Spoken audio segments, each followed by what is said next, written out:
안녕하세요. 팍스 밀키트에 오신 여러분 모두들 환영합니다. 저는 팍스 밀키트의 메인 셰프 아나운서 허가은입니다. 손질된 식재료와 알맞은 양의 양념으로 쉽고 간단하게 요리를 할 수 있게 도와주는 밀키트처럼 저희 방송 끝까지 따라오시기만 한다면 오늘의 투자 전략을 얻어가실 수 있습니다. 오늘 방송 종료하기 전에 오늘의 투자 전략 팍스 밀키트에 담아서 전달해 드릴 테니까요. 끝까지 시청해 주시기 바랍니다. 자, 오늘 저희 최진욱 전문가님과 함께할 예정입니다. 전문가님 지금 나와 계신데요. 최진욱 전문가님과 좀 더 가까이에서 소통하실 수 있는 오픈 채팅방 준비되어 있습니다. 입장하실 수 있는 방법은 샵 3989번으로 문자 메시지 보내주시면 되는데요. 최진욱 또는 밀키트라고 세 글자 남겨주시면 저희가 오픈 채팅방 들어오실 수 있는 입장 링크 보내드리도록 하겠습니다. 자, 그러면 어제 우리 국내 시장 장바구니부터 리뷰해 보겠습니다. 전거래일 미국 증시가 5거래일 만에 상승 전환에 성공했고 우리 양시장 역시 어제 1% 가까운 강세로 마감했습니다. 중국의 제로 코로나 정책 완화에 대한 기대감으로 위안화가 강해지면서 환율이 급락세를 탔는데요. 어제 하루에 무려 18원이나 하락하면서 올해 3월 이후 약 8개월 만에 가장 큰 낙폭을 보였습니다. 그러면서 지난 10월 6일 이후 21거래일 만에 처음으로 장중 1,300원을 터치하기도 했습니다. 종가는 1,401원 20전이었습니다. 또 우리 시장에서 큰 비중을 차지하는 반도체주가 강세를 보이면서 시장을 끌어올렸는데요. 어제 코스피 반도체 대장주인 삼성전자와 SK하이닉스는 각각 1%, 2%대 강세로 마쳤습니다. 전거래일 미국 시장 필라델피아 반도체 지수가 4.6% 급등한 영향입니다. 양지수 출발도 좋았지만 오후 되면서 점점 더 안정적인 상승 탄력을 받았습니다. 코스피 지수는 2개월 만에 최고치를 경신했는데요. 0.99% 오르면서 2,371선에 안착했습니다. 코스닥도 4거래일 만에 빨간불로 마쳤습니다. 0.95% 올리면서 5거래일 만에 종가 기준으로 700선을 탈환했습니다. 수급 현황도 살펴보시겠습니다. 환율이 하락세를 타면서 외인들의 사자세가 양시장에 들어오고 있습니다. 특히 유가증권 시장에는 6거래일 연속으로 외국인들이 순매수를 기록하고 있습니다. 지난 9월 말부터 외국인 투자자들은 거래소에서 매수 우위 포지션을 이어오고 있는데요. 9월 29일 이후로 이틀을 제외하고 계속해서 물량을 담아가고 있습니다. 어제 국내 시장에서 개인은 4천억 넘게 물량의 차익 실현에 나섰습니다. 코스닥 시장에서는 개인과 기관이 팔자세를 보였지만 외국인이 800억 넘게 담으면서 지수를 상향 조정했습니다. 글로벌로 넘어가서 외식 밀키트도 체크해 보겠습니다. 미국의 서머타임 해제로 이번 주부터 뉴욕 증시는 우리 시간으로 오전 6시에 마감하게 됩니다. 미국 시장은 오는 8일에 예정된 중간선거와 10일에 발표되는 소비자 물가지수 CPI를 기다리고 있는데요. 지난주 마지막 거래일에 5거래일 만에 상승으로 마친 뉴욕 증시는 간밤에도 좋은 흐름을 이어갔습니다. 통상적으로 중간선거는 증시의 호재라는 기대가 있는데요. 시장이 가장 바라고 있는 중간선거 결과는 최소한 상하원 중 한 곳을 공화당이 장악하는 겁니다. 그렇게 되면 민주당의 대규모 예산안 추진을 저지할 수 있고 시장에 영향을 주는 금리에 긍정적인 효과를 가져올 수 있기 때문입니다. 미국 중간선거 이후 1년은 뉴욕 증시가 가장 활황세인 시기로 평가가 되기 때문에 관심이 쏠리고 있습니다. 또 이번 주에 발표되는 CPI는 오는 12월에 FOMC를 앞두고 나오는 두 개의 물가 보고서 중 첫 번째인데요. 연준이 다음 달 기준금리 속도 조절에 나설지 가늠해 볼 수 있는 신호로 여겨집니다. 나스닥과 S&P 500은 장 초반 상승과 하락을 반복했었지만 결국에 3대 지수 모두 전약 후강의 그래프로 마쳤습니다. 다우지수가 1.31%, 나스닥은 0.85%, S&P 500이 0.96% 올리면서 3대 지수 모두 1% 전후의 강세장으로 마쳤습니다. 자, 그럼 오늘 함께 하실 최진욱 전문가님께서 팍스 밀키트에서 알려주셨던 종목들의 수익률 확인해보고 넘어가도록 하겠습니다. 저희가 9시 20분 방송 종료 전에 알려드리는 팍스 밀키트는 섹터 위주로만 공개를 해드리고요.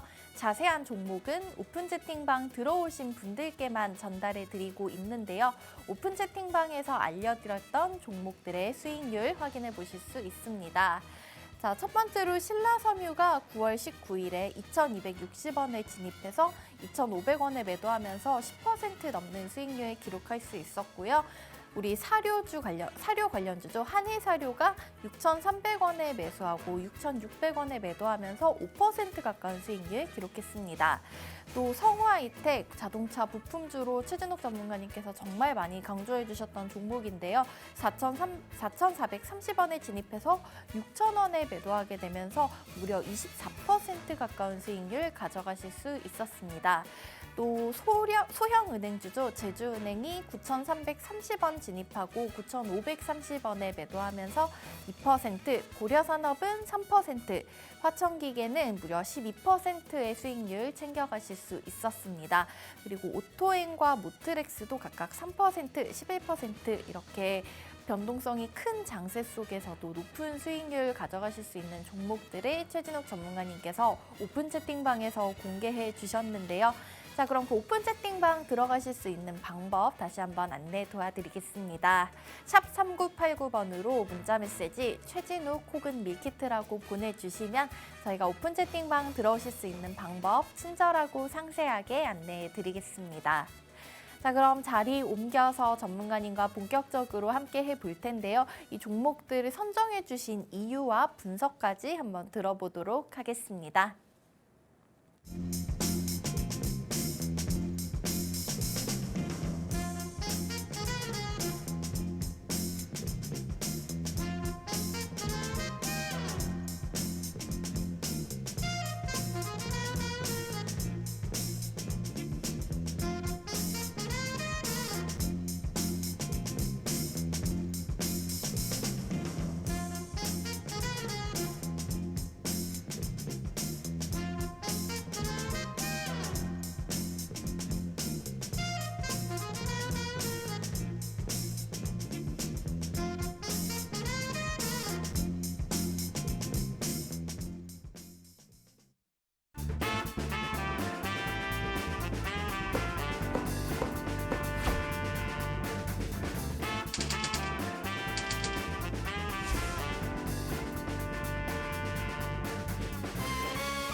네, 화요일 아침에 인사드리겠습니다. 자, 오늘도 저와 함께 해주실 최진욱 전문가님부터 먼저 시청자분들께 인사드리고 이어가 보도록 하겠습니다. 네, 안녕하세요. 이제 항상 매번 방송에서 말씀을 드렸다시피 지금 시기에 있어서는 저희가 항상 시적이 가식성이 되어 있는 종목들, 높은 모멘텀이 유지가 되고 있는 종목들은 충분히 지금도 저가 매수를 할 수 있는 그런 기회가 현재도 계속 형성이 되고 있기 때문에 추후에 또 이런 기회 자체는 좀 제가 제 개인적인 견해로서는 또 안 올 수도 있는 거에 저는 확률이 굉장히 좀 높다고 보고 있거든요. 그러니까 그런 부분들로 우리가 좀 취지로 시장을 보게 된다면은 오히려 지금은 좀 메리트 있는 가격대를 형성해주고 있는 저평가 종목들이 굉장히 많습니다. 그런 종목들만 잘 선별해서 진입만 하셔도 충분하게 나중엔 좀 큰 수익을 또 얻어 가실 수 있는 그런 장세이다 보니 지금 시기에서는 오히려 좀 보수적인 관점을 꾸준히 유지를 하면서 종목군들을 조금 찾아보는 그런 관점들로 제가 여러분들에게 좀 투자의 길잡이가 좀 되드리도록 하겠습니다. 네, 투자의 길잡이 최진욱 전문가님 오늘도 시장 분석 도와주실 거고요. 오늘 또 방송 종료하기 전에 알려드리는 팍스 밀키트 꼼꼼하게 준비해 주셨을 테니까 이런 장세 속에서 어떤 종목과 섹터에 관심 가져야 될지 어렵다 하시는 분들께서는 전문가님 입에 좀 주목을 해보시면 좋을 것 같습니다. 자, 일단은 미국 시장 얘기부터 잠깐은 해볼게요. 오늘 밤에 이제 중간선거 계속 이제 주목을 해오던 중간선거 드디어 오늘 밤에 열리고 내일 낮쯤에 아마 결과 나오지 않을까 싶은데 여기에 대해서 한번 설명이랑 어떻게 보고 계신지 한번 말씀 부탁드릴게요. 일단 이제 중간 선거 앞두고 미증시가 좀 그래 상승하고 마감을 했거든요. 그러니까 결국에는 지금은 공화당이 의회를 조금 권력을 좀 장악을 하게 되면은 일단 세금 감면 혜택이 주어집니다. 네. 그러니까 그런 부분들이 있어서 공화당이 계속 밀고 있는 부분들이다 보니까 네. 세금 감면 혜택들이 주어지면서 경기 부양책들이 다시 또 부활을 할 수가 있어요. 그러니까 공화당은 그런 주체성을 지금 가지고 있기 때문에 일단 우리 증시에서 봤을 때는 공화당이 장악을 하는 게 좋은 흐름입니다. 그러니까 만약에 장악을 하게 우리 같은 경우 수출 의존도가 굉장히 높습니다. 미국 네. 쪽에. 수출 의존도가 높다 보니까 세금 감면 혜택을 또 결코 기업들 측면에서 무시를 못 하거든요. 그러니까 기업 측면에서는 충분히 매출적인 쉐어 자체가 네. 크게 나올 수밖에 없는 그런 부분들이다 보니까 아무래도 이제 공화당이 권력을 좀 장악을 하게 되면은 이제 아마 그 부분에 있어서 일단은 조금 한 안도감 랠리는 충분히 나와주지 않을까 지금 보고 있고 일단 최근에 또 중앙펀드가 지금 도입이 됐거든요. 네. 증화펀드가 지금 도입이 됐고 이런 증화펀드가 지금 도입이 되면은 이제 좀 잘못 알고 있는 부분들이 뭐냐면은 증화펀드가 좀 도입을 하게 되면은 시장이 바닥을 잡고 이제 상승을 하냐 이런 생각을 좀 많이 하십니다. 개인 투자자분들은. 근데 증화펀드는 말 그대로 시장을 상승하기 위한 그런 장치적인 제도가 아니라 네. 시장이 이제 앞전처럼 굉장히 크게 급락을 몇 번 했었었죠. 그러니까 그런 부분들을 막아주는 장치 역할이에요. 그러니까 순간적으로 시장이 너무 놀래가지고 크게 빠진다고는 할 경우에 증화펀드 펀드 자금을 유입을 시켜가지고 네. 바닥을 잡아주는 역할이거든요. 그러니까 지금 그런 부분들로 봤을 때는 시장을 상방으로 가기 위한 제도적인 요건은 아니지만 그래도 이제 앞으로 좀 큰 폭으로 급락을 하는 그런 모습들은 이제 여전히 좀 안 나와줄 확률이 굉장히 높습니다. 그러니까 그런 부분들로 봤을 때는 일단 중간 선거 자체도 지금으로서는 긍정적인 신호를 계속 보내주고 있거든요. 그러니까 앞전에서도 그런 이야기들이 계속 많았었고 그러니까 일단은 어떻게 될지는 이제 추후에 패를 까봐야 알겠지만 일단은 현재로서는 우리나라 같은 경우 또 수출 의존도가 굉장히 높기 때문에 네. 이 중간 선거가 어느 정도 좀 하나의 단추를 조금 꼬맬 수 있는 그런 계기가 되지 않을까 그런 생각을 하고 있습니다. 전문가님 그러면은 이제 미국 얘기하면서 한 가지 궁금한 네네. 게 그 인플레이션 감축 법안 IRA 때문에 네네네. 자동차주들 뭐 특히 타격을 많이 받았는데 네네. 이거를 유예하자는 얘기가 나왔었잖아요. 네네네. 그 부분에 대해서는 좀 통과가 될까요? 어제는 일단 뭐 현대차, 기아 좀 많이 올랐던 걸로 기억을 하는데 어떻게 보고 계실까요? 일단은 지금 감축법 법안 자체가 솔직히 뭐 미국 쪽의 완성차 업체들 제외하고는 솔직히 뭐 타격이 있긴 하죠. 네, 타격이 있기는 한데 현대랑 기아만 딱 놓고 우리나라 딱 완성차만 놓고 딱 봤을 때는 네. 이제 내수 물량 자체가 굉장히 많거든요. 일전에 못 팔았던 물량들이 굉장히 많습니다. 이제 거기에 있어서 수출력이 지금 굉장히 많이 올라가고 있거든요. 증가를 현대도 그렇고. 근데 이제 아이오닉 5나 6나 그 EV6 기아 거 네. 이런 전기차 업종들이 현재로서는 한국에서 만들어서 배를 타서 보내거든요. 네. 그러니까 그런 부분들에 이게 교통이나 이제 이런 부수적인 비용들 자체가 굉장히 많이 들어가는 상황인데 일단 지금 현대가 미국의 조지아 공장에 착수를 한 상황이고요. 그리고 기아 같은 경우 이미 미국 조지아 공장에 공장이 있거든요. 네. 근데 지금 그 공장 자체가 전기차 생산 라인이 아니에요. 아. 전기차 생산 라인이 아니고 지금 내연기관차 생산 라인이다 보니까 네. 지금 이제 세금 감면 혜택에 있어서 어느 정도 좀 타격을 좀 본다고 보기는 좀 다소 어렵죠. 근데 지금 기아의 조지아 공장 자체도 전기차 생산 라인으로 지금 전환을 시킨다라는 말도 있거든요. 그러면 이제 지금 현대 같은 경우가 맨 처음에 감축법 법안으로 인해 가지고 제네시스라든지 기아라든지 현대에 대해 각각의 공장이 생산 라인을 더 가지고 생산을 하는 게 아니라 지금은 한 곳에 모아두고 생산을 한다는 거죠. 네. 그러니까 결국엔 감축법 자체가 24년도까지는 세제 혜택을 못 받아요. 네. 네, 24년도까지는 세제 혜택을 못 받는 그런 상황이다 보니까 일단 최대한 줄일 수 있는 부분들 줄이고 기업 측면에서 타격을 입을 만한 거를 최대한 줄이면서 어떻게 해야 좀 이익을 볼 수 있나 이런 부분들을 좀 생각을 했을 때는 한 공장에서 세 개의 자동차를 만든다는 겁니다. 그리고 이제 기존에 기아가 가지고 있던 조지아 공장 자체를 전기차 생산 라인으로 돌리고 그리고 가장 중요한 것은 이제 미국 쪽에 북미 쪽의 배터리 업체 쪽이랑 협력을 어떻게 하냐가 제일 중요하겠죠. 지금 우리나라 같은 경우 LG 에너지솔루션이 있고요, 네. SK온이 있고요, 네. 삼성 SDI가 있고요. 이런 쪽이랑 현대차가 과연 이 배터리 협력 업체를 어떻게 하냐에 따라 가지고 이 부분에 또 어느 정도 현대차에는 또 이익 감면이 클 수밖에 없거든요. 지금은 배터리 협력 자체가 한국 쪽에 있다 보니까 결국 여기서 전부 다 공장에서 완성을 해서 보내는 거예요. 그러면 그 부분에 있어서 부대 비용 자체가 굉장히 지금 클 수밖에 없는 상황인데 일단 지금 LG 에너지솔루션 같은 경우도 북미 쪽에 계속 R&D 투자를 하고 있는 상황이고 SK온 같은 경우는 일전에 현대차랑 배터리 협력을 했던 그런 관계 사이다 보니까 네. 그러니까 지금 배터리 업체들도 대장주들 이제 LG 엔솔이나 그리고 SK온이 올라가는 이유도 그거예요. 현대랑 누구랑 손을 잡을 건지. 그러니까 이런 부분들로 봤을 때는 저 같은 경우는 지금 LG 엔솔에 한 표를 더 주거든요. 그래요? 네네. 왜요? 왜냐하면 전반기 때 너무 안 좋았거든요. 이게 공모주 밑으로까지 많이 떨어졌는데 네. 하반기 3분기 들어서서 매출 자체가 너무 차이가 많이 커졌어요. 너무 크게 지금 턴어라운드가 된 상황이고, 그러니까 그 부분은 일단 지금 혼다 쪽이랑도 LG 엔솔이 배터리 합작이 되어 있는 상황이고요. 그리고 지금 미국 쪽에 계속 공격적으로 투자를 하고 있어요. 엔솔 같은 경우가. 그러니까 그런 부분들로 봤을 때는 오히려 현대 같은 측면에서 봤을 때는 현재 R&D 사업을 꾸준하게 하고 있고 공격적인 투자를 하고 있는 엔솔이랑 같이 손을 잡을 확률이 굉장히 높겠죠. 일전에 SK온이랑도 손을 잡고 네. 협력 관계를 유지를 했던 그런 경험들로 바탕을 봤을 때는 이게 결국에는 익숙한 거에 다시 접근을 하냐 아니면 좀 지금 공격적으로 올라오고 있는 새로운 곳에 좀 투자를 해서 협력을 하냐 이 차이인데 일단 이제 배터리 업체랑도 어느 정도의 협력 관계가 형성이 되냐에 따라서 일단 현대차 부분에 있어서 감축법으로 주가가 조금 미비하게 좀 움직일 거다라는 점은 저는 조금 제한적이라고 보고 있거든요. 그리고 만약에 감축법 때문에 현대차가 지금 악재로 받아들여졌으면 이미 주가에 전부 다 반영이 된 상태입니다. 그러니까 지금은 반영이 된 상태고 감축법으로 수혜를 악재 부분이 조금 더 이어진다거나 그런 부분들은 제가 보기엔 조금 제한적이지 않나라고 지금 생각을 하고 있기 때문에 네. 일단 지금 같은 상황에서도 현대 기아가 굉장히 잘 팔고 있어요. 맞아요. 네, 차량을 너무 잘 팔고 있어요. 다른 완성차 업체들에 비해서. 근데 지금 전기차 시장 점유율이 5%밖에 안 됩니다.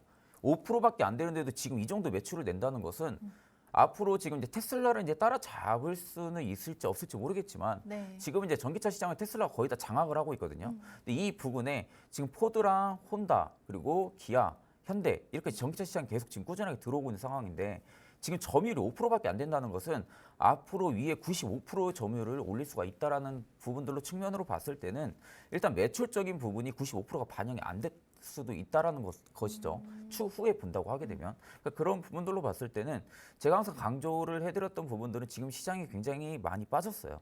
많이 빠졌고 저평가 종목들도 너무 많이 보입니다. 제 눈에도. 네. 그러니까 그런 부분들로 봤을 때는 오히려 현대가 이런 가격을 또다시 안 줄 확률이 굉장히 높아요. 그러니까 저 같은 경우는 제가 장기 투자를 한다라는 투자 가치로 시장을 본다고 하게 되면 저는 완성차 업체 중에서 현대, 기아 둘 중에 하나를 무조건 가져가거든요.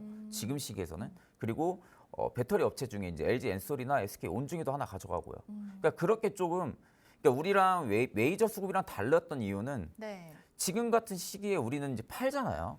맞아요. 네, 팔죠 이제는. 왜냐하면 이제 반대매매 물량도 나올 시간이고 오후에는 또 스탁로 물량까지 또 나오는데 계속 팔고 있어요. 그렇죠. 근데 그 물량을 줍는 거거든요. 외인 기관은.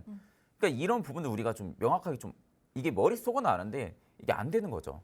네. 당장 떨어지면 겁이 나니까. 그렇죠. 그리고 이제 신용 매매 같은 것도 너무 익숙해져 있다 보니까 이게 이제 그 착각을 좀 많이 해요. 내가 내 손에 돈을 쥐고 있으면은 그 돈이 진짜 돈인데 이 시드머니로 딱 들어가 있으면 사이버머니로 착각을 하시는 분들이 굉장히 많거든요. 아, 실제 돈인데. 그렇죠. 네. 이것도 내 소중한 돈인 자산인데도 불구하고 일단은 이제 이게 이 입력상의 데이터상의 금액이 표시가 되다 보니까 네. 그게 이제 그냥 사이버머니로 착각하고 하시는 분들도 되게 많이 봤어요, 저는. 그러니까 그런 부분들로 봤을 때는 신용 매매를 그냥 쉽게 건들겠죠. 그러니까 그런 부분을 우리가 조금 조심하고 오히려 지금은 신용 매매만 안 하셨으면은 네. 제가 보기에는 지금 복귀 수익률 자체는 추후에 본다고 하게 되면은 충분히 수익으로 턴어라운드 그 이상 할 수 있거든요. 지금은 내가 시장이 더 빠질 것 같아서 매도 포지션 잡고 나가서 현금을 가지고 있어요. 지금은 물론 좋겠죠. 지금 시기로 딱 봤어. 근데 시장 바닥이 저도 어딘지 잘 모르는데 바닥이 어딘지 알고 그 바닥에서 정확하게 내가 모든 자산을 끌어가지고 매수를 할 수 있냐 이거죠. 네, 그런 관점으로 본다고 하게 되면은 오히려 지금은 충분히 실적 가식성이 뚜렷한 기업들은 가지고 가야 됩니다. 가지고 가면서 내 적정 구간에서 추가 매수 진행을 하면서 평단을 조금씩 낮추면서 물량을 늘리는 그런 방식으로 현재는 시장을 조금 관점 잡고 투자 전략을 좀 잡아야 된다고 생각을 하고 있습니다. 네, 일단은 우리 현대차 기아부터 시작해가지고 신용매매랑 전반적인 지금 시장 바닥 얘기까지 나온 상황인데요. 사실은 이거를 지금 최근 들어서 우리 장이 좀 바닥을 찍었다고 저는 좀 느껴졌던 게 계속 그 뒤로 올라오고 있으니까 최근에는 이러면서 뭐 2,400선까지도 사실 좀 코앞에 다가온 상황이잖아요. 네네네. 전문가님 보시기에는 이게 바닥을 찍었다고 생각 안 하신지 완전히 턴어라운드까지는 아직은 아니다라고 생각하신 걸까요? 저는 솔직히 지금 물가 부분의 피크 아웃 부분들은 일전부터 이미 다 많이 나왔던 이야기거든요. 그러니까 그런 부분들은 많이 나왔던 이야기인데 일단 지수가 지금 생각보다 많이 빠졌어요. 그러니까 이제 우리가 지금 지켜줘야 될 그 레인지 하단 구간을 전부 다 이탈하고 깨지고 내려왔잖아요. 네. 그러니까 그런 부분들로 그러니까 우리는 지금 이제 코로나 팬데믹하고 조금 다르게 봐야 돼요. 그러니까 팬데믹과는 급락 자체 수준은 PBR 수준 자체는 지금 0.9배로 똑같았는데 네. 떨어진 그 요건 자체가 달랐잖아요. 코로나는 말 그대로 경기 불황 침체가 아니라 갑작스러운 순간적인 바이러스 그 악재 때문에 경기 부분에 영향이 있을 거다 하면서 급락이 나왔던 부분이고 지금은 결국엔 금리 인상 부분들로 시작을 해서 지금 에너지 대란이라든지 식량 대란이라든지 결국엔 경기 침체 시그널로 인해서 빠진 거거든요. 네. 그러니까 이런 부분들로 지금 앞전에 빠졌던 거랑 조금 달랐던 부분들이 앞에는 빨리빨리 빠졌잖아요. 그러니까 이제 매를 좀 빨리빨리 맞으면서 이렇게 오랜 기간 동안 매를 안 맞아가지고 네. 한두 달 정도 빠지고 바로 반등이 나왔거든요. 근데 지금은 제가 지금 딱 느끼기에는 작년 6월부터 빠졌거든요. 작년 6월부터 시장이 조정이 들어갔어요. 네. 작년 6월 시점부터 이게 작년만 딱 봐도요. 1, 2, 3월은 시장 솔직히 뭐 별로 그렇게 좋지도 않았습니다. 그때 한창 수소만 움직일 때였고요. 그리고 이제 딱 4, 5 두 시장이 상승장은 아니었지만 매매하기 좋은 시장이었어요. 그때 시장. 그리고 6월부터 빠지기 시작을 했던 건데 네. 그게 지금까지 이어지는 거예요. 그러면 벌써 1년 4개월 정도 빠지는 거거든요. 1년 반 가까이 네, 그렇죠. 돼가지고. 그러니까 조금씩 야금야금씩 빠지니까 더 힘든 거예요. 지금이. 버티기가 더 힘들고. 그러니까 앞살이 빠질 것 같으면은 계속 빠지고 한 번에 빠지고 다시 반등이 나와줘야 되는데 1년 넘게 빠지고 있다 보니까 지금 구간에서 내가 매매를 어디로 잡고 지금 진입을 하는 시점이 맞는지 아니면 어떻게 해야 되는지. 근데 저는 지금 지수 자체는 올라가고는 있지만 네. 데스켓 바운스 현상이 한 번 더 나올 수도 있다고 저는 보거든요. 아. 예, 금리 이제 FOMC 앞두고 네. 그리고 오늘 이제 CPI까지 또 앞두고 있는 그런 상황이다 보니까 네. 일단 지금은 시장이 바닥이다 해서 공격적으로 막 저가 매수를 한다라는 취지로 계속 포지션 진입을 하면 안 되시고 저도 오히려 어제 시장이 상승했잖아요. 어제 골고루 다 올라갔잖아요. 맞아요. 근데도 저는 종목 편입을 따로 안 했어요. 편입을 안 한 이유는 뭐냐면 이게 지금 결국에는 시장이 올라가게 되면은 내가 이제 빨간불을 켜게 되면 이제 매수 관점을 좀 보게 되거든요. 보유 종목들을. 근데 저는 안 본 이유가 앞으로 한 번 더 빠질 수도 있다고 저는 생각을 하거든요.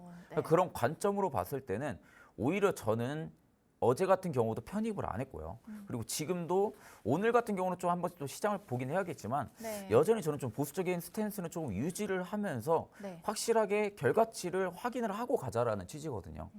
그러니까 만약에 또 물론 제 예상이 틀릴 수도 있습니다. 여기서 만약 진짜 바닥이다 싶어가지고 시장이 계속 상승을 해줄 수도 있지만 근데 그런 상승 구간은 또 지금도 못 따라잡을 구간도 아니에요. 예, 만약에 지금 이게 바닥이 확실하다 싶으면은 네. 너무 늦었다고 생각을 하실 필요도 전혀 없는 게 그만큼 지수가 많이 빠졌어요. 많이 빠졌다는 것을 계기로 했을 때는 그러니까 보통 지수가 마이너스 1% 정도 빠지면은 대형주들이 코스피가 1% 정도 빠지면 대형주는 한 3% 정도 빠지거든요. 3, 4%. 그러면 지금 벌써 1000포인트 넘게 코스피가 빠진 상황이었고요. 네. 그러니까 그런 상황으로 봤을 때는 대형주들의 지금 영향은 60%, 70% 빠져야 돼요. 예, 그런 관점으로 본다고 하게 되면은 추후에 우리가 결과치를 보고 진입을 해도 늦지가 않다라는 관점으로 지금 시장을 좀 보고 있습니다.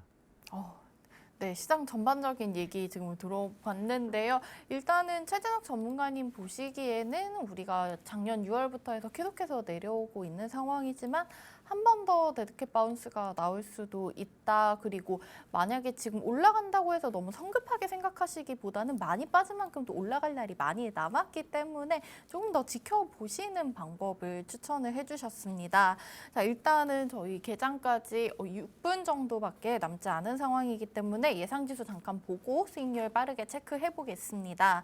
자, 현재 어제에 이어서 오늘도 우리 양시장은 상승 출발 준비하고 있습니다. 코스피 같은 경우에 0.5% 정도 올리면서 한 11포인트 올라오면서 2383선 지나고 있고요. 코스닥은 이것보다는 상승폭이 조금 더 낮습니다. 0.2% 올리면서 701선 2선에서 출발 준비하고 있습니다. 개장하고 나서 지수 다시 한번 체크해 보도록 하고요. 자, 일단은 지난주 최진욱 전문가님 나오셨을 때 이제 저희 알려주셨던 팍스 밀키트 섹터 같은 경우에는 애플 관련주들이라고 말씀을 해주셨고요. 오픈 채팅방에서 공개해 주셨던 종목 같은 경우에는 애플 관련돼서 좀 소형주였어요. 더구전자랑 이루온 집중해 보면 좋을 것 같다라고 해주셨는데요. 점검 한번 들어보고 가도록 하겠습니다. 자, 우리 더구전자 이루온 아직까지 유효한지 어떻게 생각하실까요? 일단 더구전자 같은 경우는 저는 지금도 유효하다고 생각을 하거든요. 네, 더구전자 같은 경우는 지금도 충분히 유효하고 네. 일단 이제 더구전자가 생각보다 LG 이노텍의 주요 부품사로서 주력으로 지금 부품을 납품을 하고 있거든요. 네. 그러니까 매출적인 부분들로 봤을 때도 지금 더구전자 같은 경우는 매출적인 부분이 그렇게 또 큰 타격을 또 지금 시기에서도 보지 않는 상황이에요.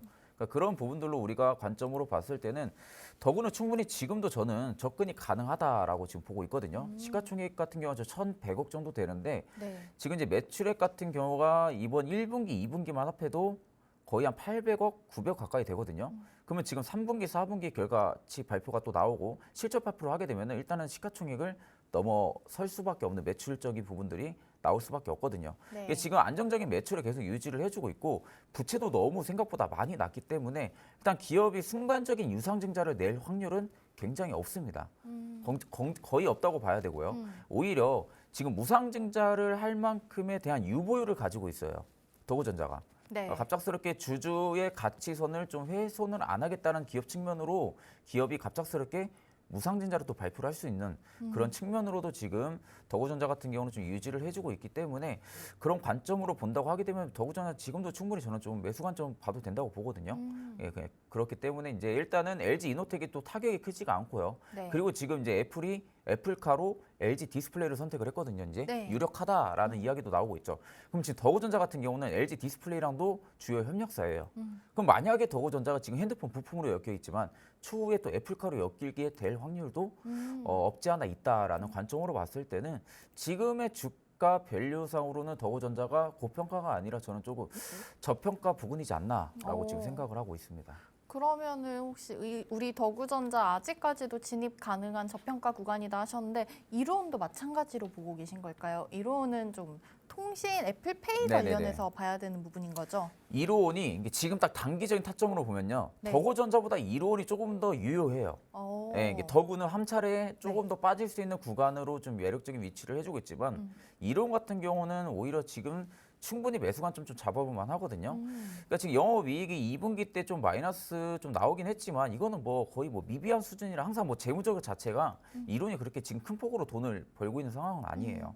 큰 폭으로 돈을 벌고 있는 상황은 아닌데 일단 지금 이론이 엮일 수 있는 건 애플페이거든요. 네. 그러니까 애플페이 쪽에 수혜를 얼마나 볼 수 있냐예요. 근데 이론이 지금 가지고 있는 캐파 자체가 제3자 이동통신 결제 수단을 가지고 있어요. 네. 그러니까 이것은 지금 국내에서 이론이 지금 단독적으로 가지고 있거든요. 근데 지금 어느 국가든지 제3자 결제 통신을 한 번에 이제 개통을 시켜버리는 것은 좀 이례적인 일이란 말이에요. 근데 지금 그 부분에 애플이 국내에서 지금 착수를 하려고 하고 이론을 통해서 하려고 하거든요. 그러니까 그런 부분들이 만약에 재료적으로 확정적인 이유가 나오게 되면 오히려 지금 이론은 지금도 충분히 바닥 부분이고 일단 이론이 한번 모멘텀을 받게 되면은 강하게 또 올라가고 또 강하게 수급이 몰려요. 네. 예, 강하게 또 수급이 몰린 상황을 그런 부분들을 좀 고려를 했을 때는 오히려 지금 부분들로 봤을 때도 제가 보기에는 일단은 지금 기간 매수량도 지금 다시 조금씩 들어와주고 있는 모습이거든요. 그리고 앞전에 기간이 담았던 부분들이 물량이 아직 안 나갔어요. 네. 예, 앞전에 기관들이 담아놨던 물량 자체가 아직 안 나갔고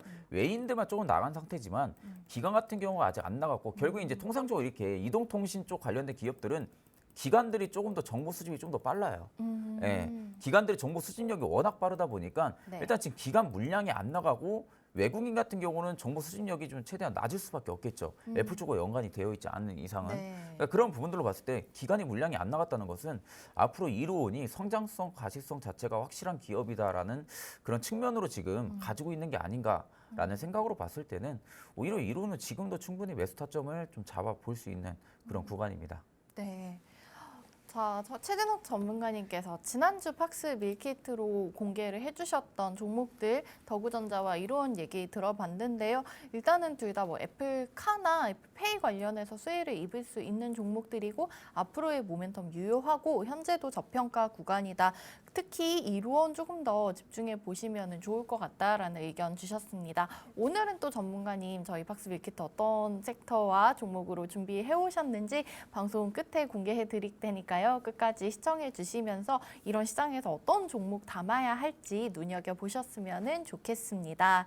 자, 그러면은 어제장 얘기로 한번 넘어가 볼게요. 앞서서 말씀하셨다시피 어제 양시장이 강세로 마치면서 대부분의 종목 좀 올라오는 모습을 보였는데요. 사실은 근데 그중에서도 최근에 계속 그냥 순환매로 돌고 있는 것 그렇죠. 같아요. 뭐 2차전지, 네옴시티, 제거, 뭐 폐배터리 이렇게 하면서 돌고 있는 것 같은데요.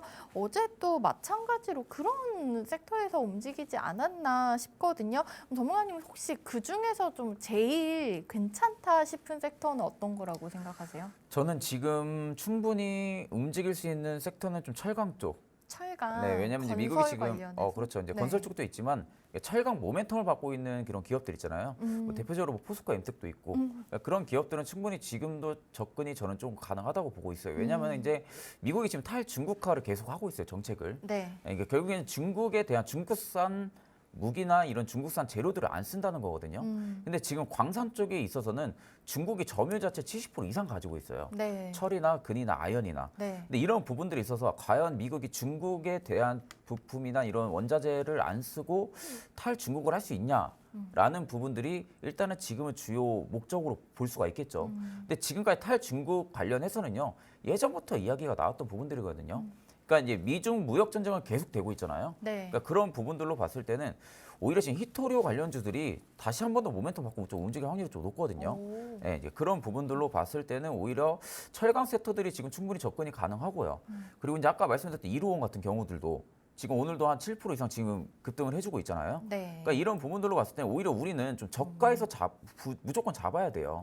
그러니까 확실하게 실적 가시성이 있고 기관들 물량 자체가 안 나갔다는 것은 지금 애플페이 관련해서 우리도 이슈를 어느 정도 예상을 해볼 수가 있잖아요. 네. 그러니까 그런 관점으로 봤을 때는 오히려 지금 이론 같은 이런 기업들은 충분히 접근이 가능하고요.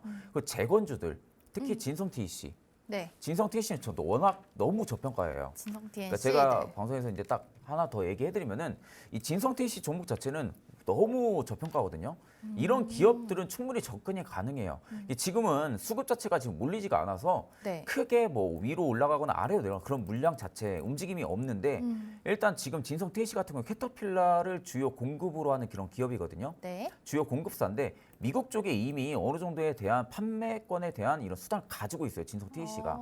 그리고 지금 재건 관련해서 만약에 지금 우크라이나 쪽에 재건 쪽이 유력하게 확실하게 딱 된다고 하면 진성 TEC는 무조건 들어가거든요. 캐터필라를 국내에서 딱 하나만 가지고 있어요. 캐터필라 네. 주요 공급업체로. 그러니까 그 캐파를 진성 TEC가 가지고 있기 때문에 캐터필라 같은 경우에 관련해서는 진성 TEC가 충분히 수혜를 받을 수 있는 그런 기업이고 일단 진성 TEC는 지금 그냥 저평가예요.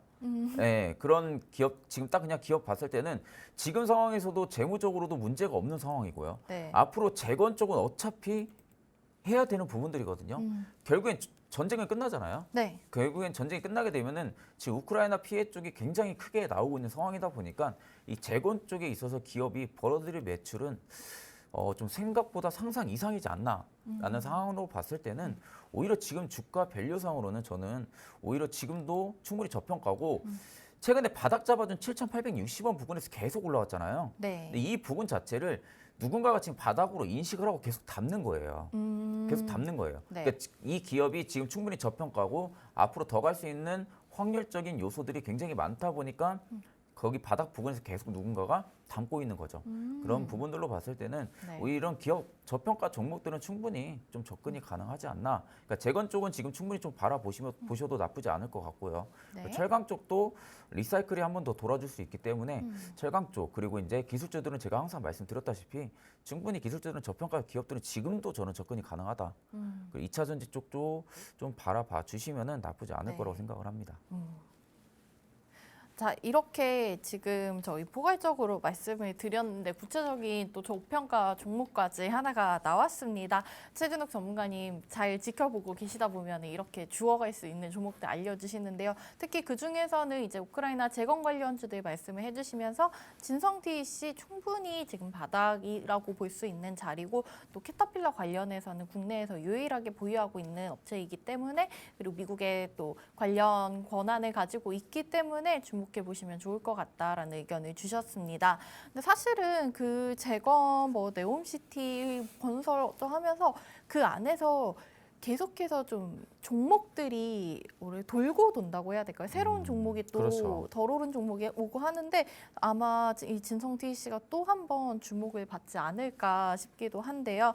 오늘 현재 또 1.8% 올라오면서 11,400원 구간 확인이 되고 있는데 눈여겨보시면 좋을 것 같고요. 전문가님 오늘 팍스 밀키트에서 알려주시는 섹터와 종목도 관심 가져보신다면 투자에 큰 도움이 되실 것 같습니다.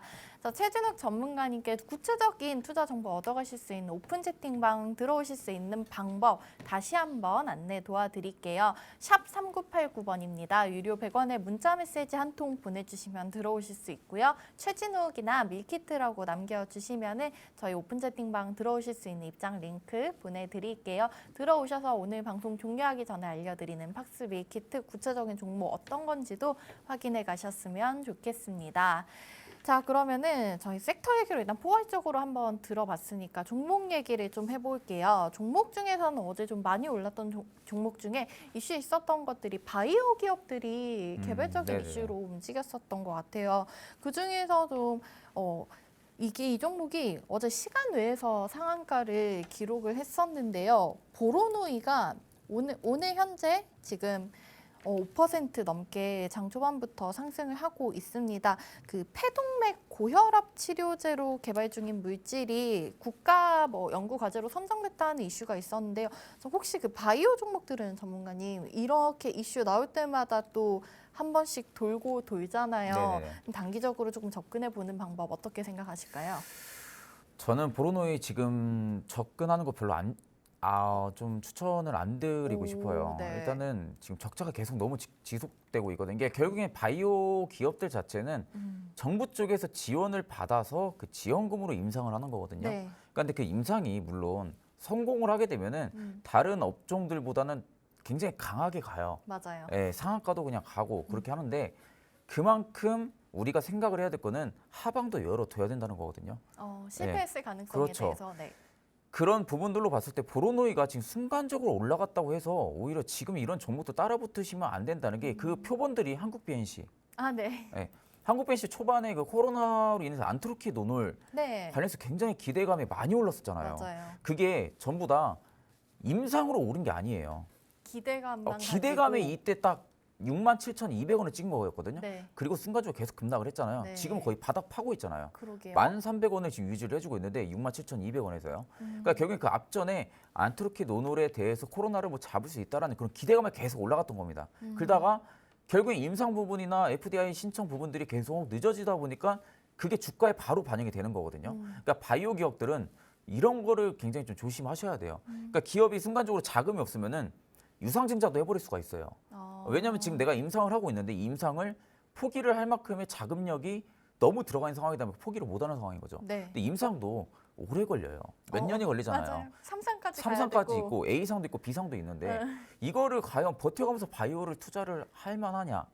오히려 이런 바이오 내가 만약에 바이오에 좀 투자를 하고 싶으면은 중소형주에는 절대 좀 투자를 하시지 마시고요. 그러니까 수익률을 바라본다면 물론 중소형주를 접근하시는 게 맞겠죠. 그런데 안정성까지 조금 취합을 해준다고 하면 저는 오히려 바이오 시밀러 기업들에 접근을 하는 것을 좀 추천을 드립니다. 그러니까 대표적으로 셀트리온이 있고요. 네. 셀트리온 헬스케어가 있고 그러니까 이런 기업들에 조금 접근을 하셔야지 한국 BNC라든지 브로노이라든지 네. 그리고 뭐 HY 생명과학이라든지 네. 이런 기업들은 진짜 느닷없이 악재 나와버립니다. 생각도 못한 악재가. 기업이 지금 악재를 내보내고 유상증자를 할 만한 그런 재무도 아닌데도 불구하고 내버리거든요. 그러니까 그만큼 자금력이 많이 필요한 거예요. 임상을 하기 위해서는. 그리고 순간적으로 임상을 갑자기 중단을 해버릴 수도 있고요. 그러니까 그런 부분들로 봤을 때는 오히려 저는 지금 바이오시밀러 쪽에 오히려 좀 접근을 하시고 네. 일단 이런 중소형주들은 좀 접근을 하시는 걸 조금 기피를 하시는 게 저는 좀 맞다. 그러니까 결국엔 판권이 북미 쪽이나 해외 쪽에 얼마나 열려 있냐. 네. 그런 기업들 같은 경우는 충분히 좀 접근이 가능한데 좀 중소형주들은 좀 조심하셔야지 않나라고 네. 좀 생각을 하고 있습니다. 맞아요. 사실 저희가 그 제약주들, 바이오주들 하면은 접근하기 무섭다는 거를 사실 알고 계실 겁니다. 임상 결과에 따라서 확확 움직이기도 하고 그 외의 변수가 또 있을 수도 있고요. 어제 관련해서 보로노이도 이슈가 있었고 메디아나 같은 경우에도 장중에 20% 넘게 오르고 그리고 클리노믹스 이런 종목들이 있었는데 다 마찬가지로 주의 의견 그렇죠. 주시는 네. 거겠죠. 그러면은 이제 소형주 이런 중소형주들 주의해야 한다 하시고 말씀을 하셨으니까 삼성 바이오로직스는 네. 어떨까요? 어제 이슈 있었던 게 글로벌 제약사들이랑 뭐 위탁 개발 계약을 논의한다 이런 이슈 나오면서 1.3% 삼성 바이오로직스도 어제 강세로 맞췄는데 이 정도는 관심을 가져봐도 괜찮은 걸까요? 삼성 바이오로직스는 좋죠. 좋죠. 바이오 시밀러 기업이니까요. 음. 셀트리온이랑 같은 그런 좀 바이오 시밀러로 보셔야 되고요. 최근에 좀 단일 판매 공급 계약까지 좀 체결하는 공시까지 또 나왔잖아요. 네. 그러니까 이런 부분들이 지금 보면은 고객사 요청에 의해서 계약 금액이 증가를 했다는 거거든요. 그러니까 정전 전이랑 정전 후랑 차이가 너무 많이 커졌어요. 계약 내용 매출액 대비가 21%까지 올랐거든요. 네. 이게 지금 삼성 바이오로직스가 일전에 어느 정도의 단일 공급 계약에 있어서의 17%에 대한 매출적인 셰어를 좀 볼 수가 있었던 부분들이 일단 21%까지 지금 오른 상황이고 지금 계약 기간 종료일을 보시면은 2030년 12월 31일까지예요. 굉장히 기네요. 그렇죠. 앞으로 지금 6년, 7년이 더 남은 거거든요. 네. 근데 지금 이 부분들의 공급 계약으로 끝나는 게 아니라 삼성 바이오로직스 같은 경우는 셀트리온이랑 좀 같은 맥락으로 보셔야 돼요. 그러니까 판권 자체를 삼성 바이오로직스도 지금 해외 쪽에 판권을 너무 많이 두고 있는 상황이다 보니까 그런 상황에서 이런 공급 계약 체계 자체가 계속 나올 수가 있죠. 그런 부분들. 그리고 지금 헬스케어라든지 제약 쪽 산업을 바이든 대통령이 계속 키우려고 하거든요. 네. 네. 그리고 지금 이제 미국 쪽에 대한 어느 정도 조금 차상위층 계층자들을 빼고 좀 중하위 계층자들은 계속 의료 지원을 계속 지금 정부 쪽에서 하려고 하는 그런 추진을 계속 하고 있는 상황이거든요. 그런 부분들로 봤을 때는 셀트리온이라든지 아니면 삼성 바이오로직스라든지 네. 이런 좀 삼성 좀 바이오 시밀러 기업의 좀 판권이 높은 기업들은 오히려 지금 공급 계약 같은 관련해서 북미 쪽에 계속 열릴 수가 있습니다. 그러니까 그런 쪽으로 봤을 때는 기업이 벌어들이는 매출액 자체는 굉장히 클 수밖에 없는 거거든요. 그러니까 그런 관점으로 보면은 오히려 지금 저는 삼성 바이오로직스도 충분히 좀 접근이 가능한 그런 지금 구간이다라고 지금 생각을 하고 있습니다. 네, 바이오 기업 중소형주 투자하실 때는 주의가 많이 필요하지만 셀트리온이나 삼성 바이오로직스처럼 탄탄한 바이오 시밀러 기업들에게는 충분히 투자할 만한 가치가 있다라는 의견을 주셨습니다. 자, 현재 9시 12분 방금 막 지났고요. 지수랑 수급 상황 확인을 해보고 넘어가도록 하겠습니다. 자, 코스피 같은 경우에는 아까 예상지수 말씀드렸던 때와 비슷하게 0.5% 정도 올리면서 2384선 확인되고 있습니다. 그런데 코스닥이 아까보다 좀 더 상승 탄력을 크게 받고 있는 모습이네요. 0.8% 올리면서 현재 706선 지나고 있고요. 수급 같은 경우에는 최근에 이제 유가증권 시장에는 개인은 계속해서 좀 팔고 외국인은 사는 모습을 보이고 있었는데 오늘은 좀 외국인들의 매물이 나오고 있습니다. 개인이 45억, 외국인 270억 넘게 팔고 있고요. 기관만 지금 그 물량을 받아가고 있는 모습이네요. 코스닥도 확인을 해보자면은 코스닥에서는 개인들의 매수세가 들어오고 있습니다. 현재 95억 가까이 담고 있고요. 외국인이랑 기관은 동반으로 물량 내놓고 있습니다. 자, 환율 어저께 굉장히 많이 떨어졌었죠. 18원 정도 하락을 했었는데 오늘도 장 초반부터 큰 폭으로 내려오고 있습니다. 이제 진짜 뭐 약달러의 시대가 온 걸까요? 오늘 지금 7원 가까이 6원 70전, 80전 정도 내리면서 1394원 안정적으로 좀 1300원대에 들어온 모습이 확인이 되고 있습니다. 자, 오늘 현재 일단 장이 오르면서 또 강한 섹터들 확인해보고 넘어가면 코스피 시장에서는 운수창고 업종, 어제 해운주들의 흐름이 좀 좋았는데요. 오늘 마찬가지로 해운주들, 항공주들 올라오고 있고요. 코스닥 시장에서는 지금 통신 서비스 전문가님 아까도 이루온 얘기를 해주셨지만 한국정보통신, 나이스정보통신 같은 종목들이 장 초반부터 강하게 올라오고 있습니다. 자, 전문가님 오늘 어떤 부분에 주목을 해서 오늘 하루 투자 전략 세워보면 좋을까요?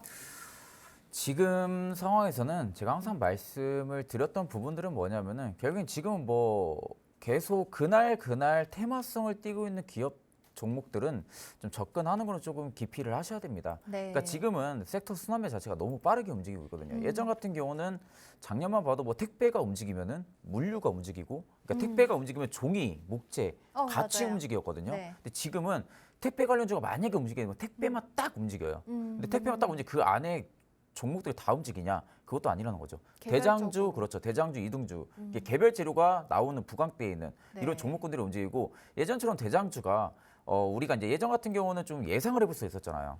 네. 대장주가 이 기업 관련 섹터에서의 대장주를 예상을 해볼 수 있었는데 지금은 대장주가 왜 계속 바뀌어요. 맞아요. 그러니까 그거는 뭐냐면은 개별 장세가 지금 계속 부각이 되고 있다는 거거든요. 그러니까 그런 기업, 그런 부분들로 시장을 봤을 때는 그날 시장의 흐름대로 계속 포지션을 잡고 매매를 하시기보다는 오히려 이제 제가 이론도 계속 말씀드렸던 부분들은 바닥권이고 앞으로 실적이 굉장히 좋을 거고 기업이 계속 올라갈 거라는 걸 알기 때문에 제가 계속 네. 바닥권에서 추천을 드렸던 부분들입니다. 네. 그러니까 이런 기업들은 충분히 접근이 가능해요. 그런데 이제 이렇게 이론을 만약에 지금 방송 보고 이제 막 추경 매수로 붙으시는 분들 분명히 있을 수도 있거든요. 지금 14% 정도 네, 올라오고 지금 14% 있는데 정도 올라가고 있는데, 그러니까 이런 부분들이 순간적으로 이제 이론 간다는 거구나 하고 이제 붙어버린단 말이에요. 오히려 내가 만약에 이론을 지금 봤으면은 지금은 오늘은 그냥 냅두셔야 돼요. 지금은 포지션을 잡고 들어가는 게 아니라요. 지금은 좀 한 차례 좀 지켜보신 다음에 네. 분명 눌림 나옵니다. 눌림 나오고 그 다음 변곡이 나오는 그 트라이 부근에서 매수를 잡아야지 그냥 이렇게 장대 한번 뻗고 있는 부근에서 딱 잡아버리면은 내려오죠. 순간적으로 차익 실현 물량이 쏟아질 수가 있어요. 네. 여기에 지금 중장기적인 투자 매물도 들어가 있겠지만 지금 호가 움직이는 거 보세요. 호가 움직이는 거 보면은 대부분 다 지금 단타 트레이딩 그런 투자자들이 지금 계속 이론을 가지고 지금 단타를 하고 있는 거거든요. 네. 그러니까 이런 부분들로 봤을 때는 외국인은 지금 안 건들고 있잖아요. 외인들이 지금 안 건들고 있고 지금 개인만 계속 단타를 하고 있는 거예요. 그러니까 지금 순간적으로 물량이 쏟아질 수가 있으니까 네. 그런 부분들로 좀 감안을 했을 때는 오히려 한 차례 좀 눌러주면 저는 좀 접근을 하시는 걸 추천을 드리고요. 지금으로서는 당장 좀 접근은 힘들고 다만 좀 좋은 것은 지금도 만약에 내가 접근하고 싶으면 분할로 접근은 가능합니다. 분할로는. 왜냐하면 매수호가랑 지금 매도호가의 잔량 자체가 좀 한 10만 주 이상 차이가 난다는 것은 일단은 지금 위쪽에 매도 물량을 지금 잡아 먹으려고 올려줄 수가 있거든요. 순간적으로 펌핑이 나오면서 물량을 소화하려고. 네. 그러니까 그런 부분으로 봤을 때는 단타 트레이딩으로는 좀 관점으로는 접근이 가능한데 중장기라면 오히려 눌러주고 나서 좀 접근을 하시는 것을 좀 추천을 드립니다. 네, 오늘 이론 아까 저희 얘기했던 이론 강하게 올라오고 있지만 지금 따라 붙으시면 안 된다. 좀 지켜보시다가 한번 눌리는 구간 나오실 때 접근하셨으면 좋겠다고 알려주셨습니다. 자, 지금 방송 종료까지 3분도 남지 않았어요. 자리 옮겨서 빠르게 오늘의 팍스 밀키트 공개해 드리겠습니다.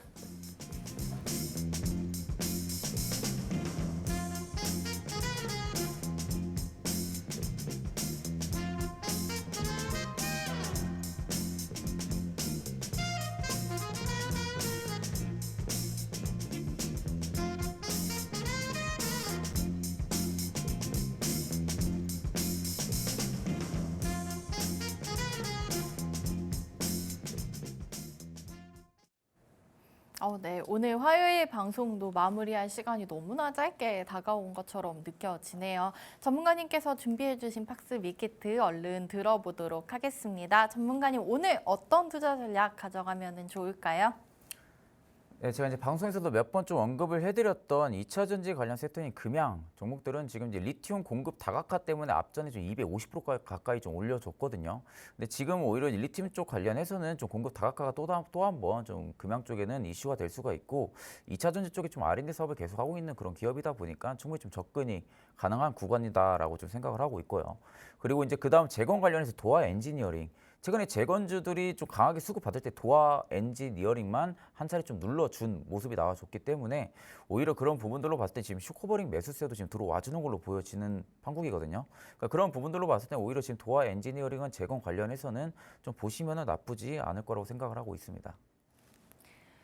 네, 전문가님께서 준비해주신 오늘의 팍스 밀키트는 요즘 계속해서 이슈가 있었던 섹터들이죠. 그 와중에서도 조금 주목해 볼 만한 종목들까지 알려주셨습니다. 첫 번째로는 2차 전지 관련 종목이었고요. 두 번째는 우크라이나 재건 관련주였습니다. 자, 전문가님께 좀 더 가까이에서 좀 더 자세한 투자 전략 얻어가시고 싶으신 분들을 위해서 저희가 오픈 채팅방 마련해 뒀습니다. 번호는 샵 3989번 문자로 최진욱이나 밀키트라고 보내주세요. 그러면은 저희가 오픈 채팅방 들어오실 수 있는 방법 안내해 드리겠습니다. 자, 오늘 저희 준비한 시간은 여기까지고요. 내일 아침 8시 30분에 다시 이어질 예정입니다. 오늘 장에서도 성투하시기 바라고 저희는 내일 아침에 다시 찾아뵙겠습니다. 본방송에서 제공하는 투자 정보는 투자 판단에 따른 조언일 뿐 해당 종목의 가치나 상승률을 보장하진 않는다는 점 기억해 주시기 바라겠습니다. 지금까지 시청해 주신 여러분 고맙습니다.